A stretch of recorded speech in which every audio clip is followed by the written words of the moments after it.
Welcome dear all. Hope everyone will be fine at their home. Now earlier we have studied about the American and the French Revolution and nationalism. American and French Revolution and the nationalism had three ideals which they adopted. First was liberty, equality and fraternity, and which changed the lives of people across the world. They inspired the people of many countries also to rebel against domination and exploitation. Next, we studied about the nationalism, that was a strong feeling of love, pride, loyalty that the people have for their country. It inspired Indians also in the 19th century to fight for the independence from British rule, because now they started having nationalism towards their country. This we have studied about the American and the French Revolution. We also studied about the India in the modern world, where we saw that after Aurangzeb's death in 1707, Mughal Empire was going into decline and new kingdoms like Maratha, Sikh were coming up. These new powers constantly fought for the supremacy as they wanted to be more superior at the time. This was also the time when merchants from Europe establishing trade bases on India's coast. We studied that now the Europeans who were coming to India, their first motive was to trade with India. Later they wanted that along with the trade we will settle in India and we will acquire over here only place. The Europeans also fought among themselves for control over a hugely profitable trade with India. Now Europeans among themselves also they were fighting with each other so that they can rule in India. And soon the British established themselves as the main power in India. But later what happened? In spite of Europeans trading with India at the earlier way, but Britishers have taken up the power in India. With the 100 years, they have moved from being mere traders to being rulers of Indian continent within 100 years. So within few years and 100 years, they have moved from being traders, just not they were traders, but they started ruling in the Indian subcontinent. Now, from where we are getting these sources of information, that we will study. So, the sources of information of modern Indian history. Of these three periods about modern history has the most abundant sources.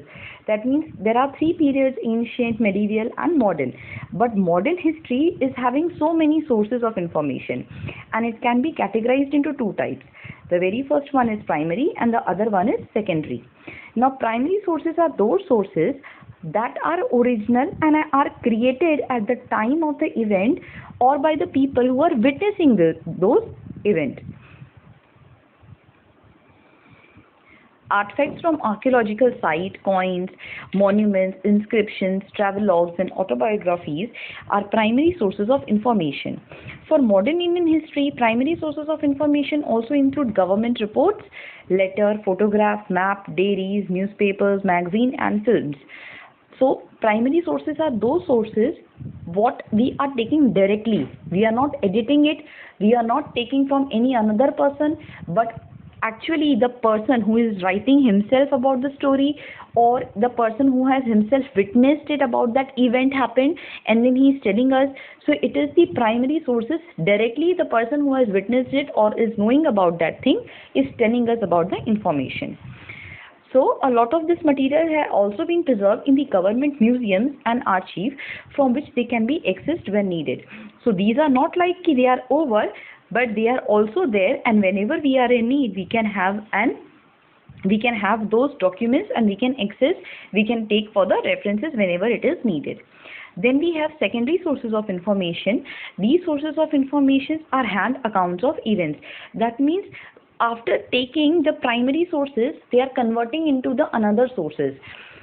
For example, if I say I have taken an autobiography of a king or a ruler, and then after reading about him in a long detailed way, I have cut short it in a smaller form, and then I have categorized it in a small summary and then telling you or writing a book.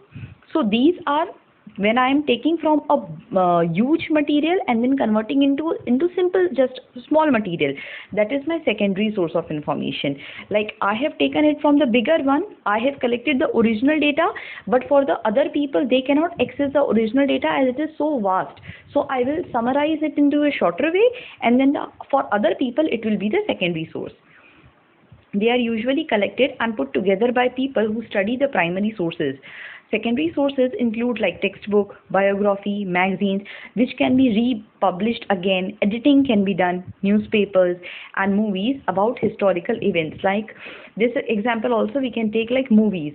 Movies first, what the people are doing? People are studying about the events which are happening. People are reading about those stories, what happened earlier, and then they are editing it, and then movies are based on historical events. So whatever we are getting information from movies or from biographies, that person is originally not written that, but through them we are getting an information, so it becomes a secondary source.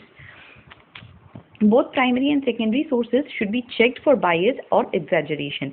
This is very important because whatever information we are taking, we should be very careful that whether it is primary or it is secondary, it should be in a clear format. It should not be like I have taken, but it is not true picture of what I wanted. So I have to check before taking it. This becomes particularly true when dealing with modern Indian history, where the British account of things is often vastly different from how Indians of the time have written about it. About books, newspapers and magazines, how they serve as source of information. The printing pages, which was invented in Germany in 15th century, came into common use in India in the 18th century.